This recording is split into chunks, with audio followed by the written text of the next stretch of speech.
Башкортостан продолжает увековечивать память генерал-майора Минигали Шаймуратовой из 112-й башкирской кавалерийской дивизии. В Уфе своеобразной Красной площадью станет Советская площадь, где появится монументальная скульптура, посвященная Герою России.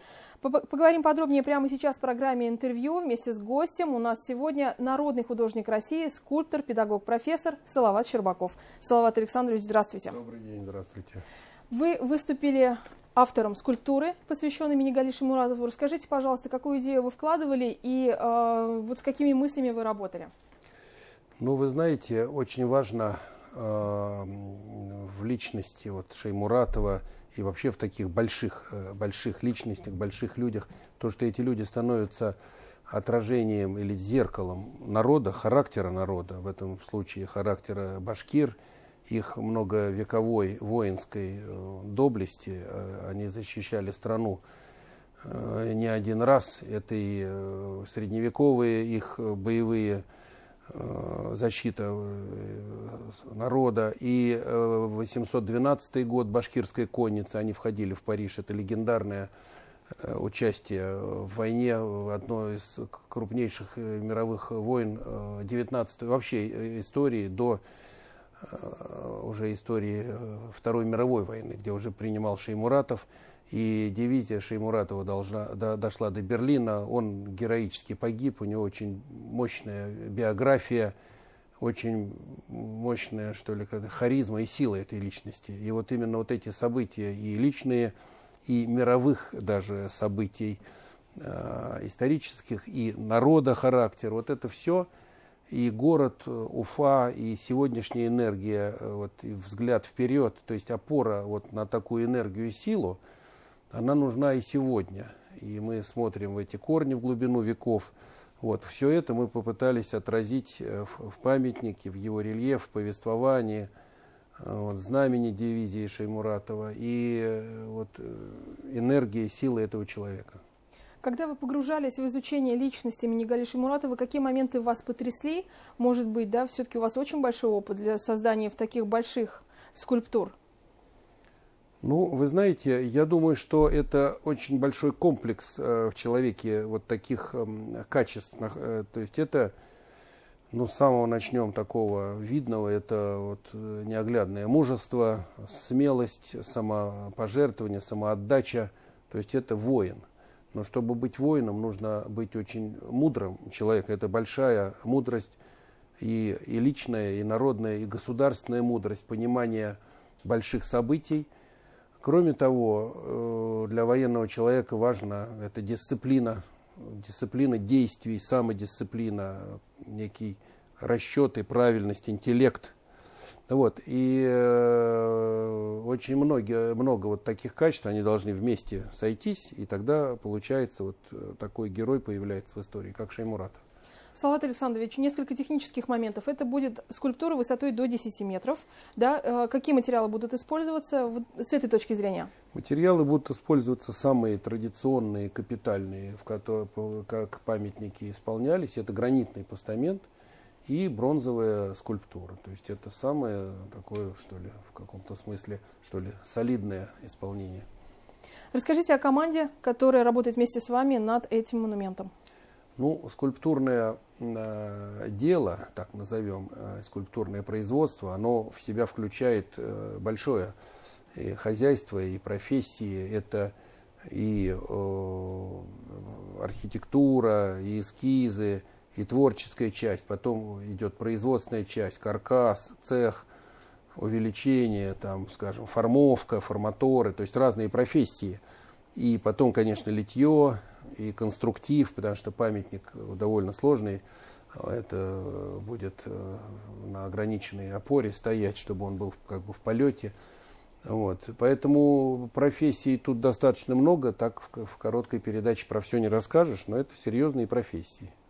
В Уфе цель визита была обсудить конечные детали всего монумента Минигали Шаймуратову, да, как прошла встреча, много ли было замечаний, да, и в конечном счете, вот я знаю, что попросили там отобразить и часть его биографии, которая касалась работы в Кремле.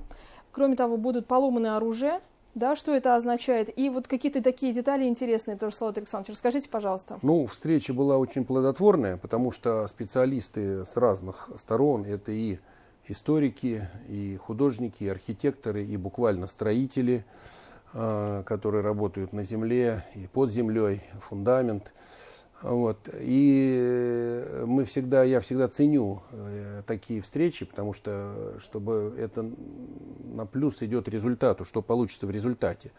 Вот. Были замечания разные, но я могу сказать, что очень, что ли, дипломатично и деликатно. С одной стороны, уверенно собран этот список поправок, и мы его очень внимательно послушали, но какие-то моменты, которые были или спорными, или под вопросом, мы их обсудили еще раз. И некоторые вещи мы вернулись, что, скажем, вот эту деталь мы делаем там по-другому немножко.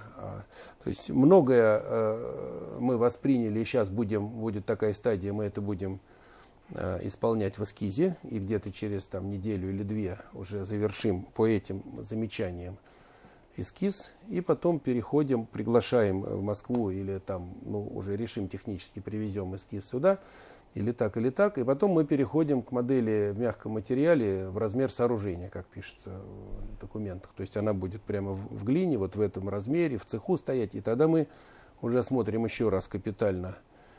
И после этого приступаем к технической части, к формовке, к литью, к каркасу.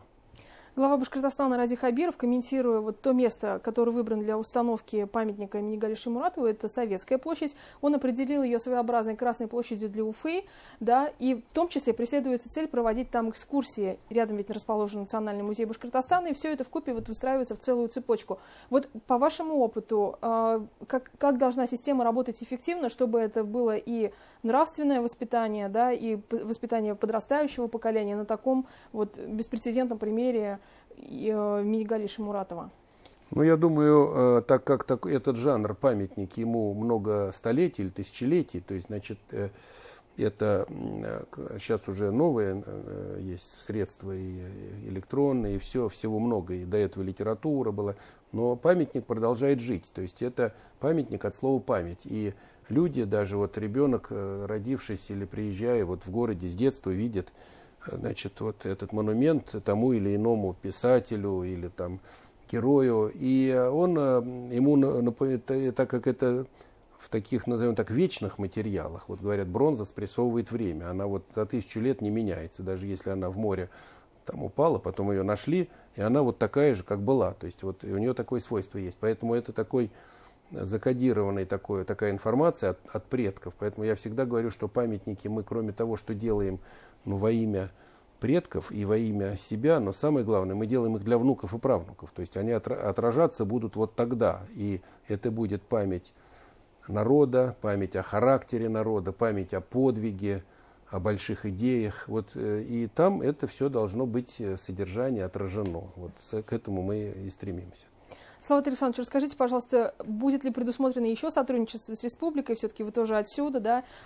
Какие-то другие грани, может быть, есть? Ну, я, во-первых, могу сказать, что я на это надеюсь, и я чисто, как личностно этим все время занимаюсь, потому что я исследую, для меня это открылось, и, слава богу, вот родина, вот малая родина, конкретное село, где родился не только мой отец, а его отец, и деды, прадеды и так далее, все в одном селе. И начиная с 18 века мне рассказали имена, и все это в документах того времени есть. И это для меня такой колоссальный подарок, который я могу передать дальше уже внукам. Вот, поэтому я этим очень занимаюсь, этим очень энергией Башкирии, энергией башкир, их, что ли, свойствами характера. Вот. И если это будет отражаться в каких-то уже скульптурах или в чем-то, то я буду очень рад. Вот. Надеюсь, что это тоже будет получаться. Салават Александрович, несколько личный такой вопрос. Правда ли, что вы решили сделать барельеф, посвященный нашей коллеге Гале Заводниковой, которая скончалась, к сожалению, в ближайшее время, потому что именно она помогла вам найти корни вашей семьи? Именно она для меня это открыла и открывала прямо на глазах. То есть она проявила волю. Мы, поехали с оператором, Урал-оператор, вот у вас он работает, и с водителем, и там уже на месте где было трудно найти, она добивалась, что мы нашли именно ту бабушку, которая там под 100 лет. И они рассказывали про тот и детский дом, где мой отец там в результате потом и в детском доме был.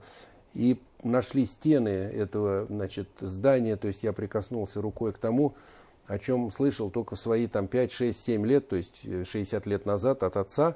И я попадаю, узнаю эти места по духу, узнаю людей, потому что он прямо вот корнями вот полностью отсюда, значит, и я тоже. Вот. Поэтому она, конечно, очень проявила и профессионализм журналистский, если я правильно говорю, и человеческий, и упорство, и даже какую-то выносливость для этой дальней поездки. И ей огромное спасибо. Это такое было неожиданное вот это сообщение, что вот она, значит, погибла от ковида. И я бы с удовольствием, если это было бы возможно, сделал бы, ну, не знаю, на каком месте, где на здании телевидения, доску памятную, потому что практически это, ну, профессиональный подвиг, профессиональная, что ли, жертва. То есть она, общаясь с людьми, потому что она общалась на работе, заболела. А что вам дал этот опыт? Опыт вот этой поездки? Да. Ну, он просто для меня очень много открыл, и многое даже открыл, что я думал, что я, ну, как бы просто чувствую, и оказалось, это сомкнулось, что это вот оно на самом деле, вот она, эта земля, вот эти люди, вот это место, где было кладбище, где, видимо, лежат поколения. Это только известные 7 поколений, а до этого, значит, там вообще люди мало, ну, передвигались, мигрировали, это все предки находятся все там. История — это всегда интересно. Надеюсь, что мы еще с вами встретимся в студии Башкирского спутникового телевидения и обсудим новые грани истории. Спасибо вам большое. Большое спасибо. Спасибо. Сегодня вместе с нами был Салават Щербаков, народный художник России, скульптор, педагог, профессор и автор памятника имени Гали Шаймуратова, который появится в Башкортостане, в Уфе, на Советской площади. Не переключайтесь, оставайтесь вместе с нами.